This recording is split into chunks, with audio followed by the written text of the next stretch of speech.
сүрөтүң аябай жакты. Коррупция деген эң жаман иш, коррупция. Убагында коррупциялык иштерди жасап, кийин темир тор артына отуруп калган чиновниктин сүрөтүн чагылдырып тарткан Айдар Валиханов. Бул эмгегин жаратууда ал бир жума убактысын сарптаган.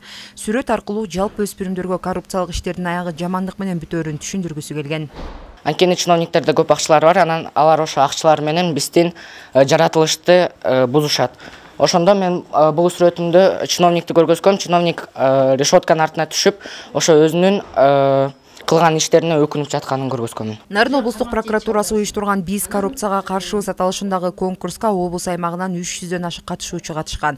Анын шарттары ар бир катышуучу өз чыгармачылыгы менен дуал гезит чыгаруу жана видео тасма тартуу болгон. Ар бир катышуучудан маанилүү жана таасирдүү сүрөттөр, тасмалар тартылып, жеңүүчүлөрдү аныктоо кыйын болгонун айтышат прокуратура кызматкерлери.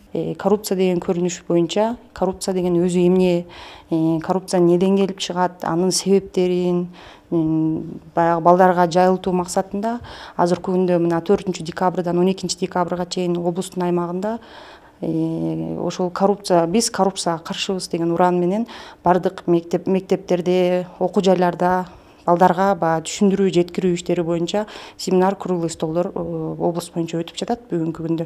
Негизи бул боюнча дайым иш алып барабыз. Аталган конкурска катышкандардын көпчүлүгү мектеп окуучулары, дээрлик бардыгы бири-биринен айырмаланып турат. Мисалы, бул сүрөттө өлкөнүн картасы тартылып, мамлекетти булгабайлы деген маанини берет.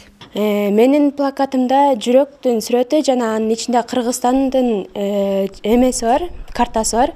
Себеби менин жүрөгүмдө Кыргызстан бар жана ал жерде деген менин 7 областта тең менин туугандарым, жакшы көргөн досторум бар.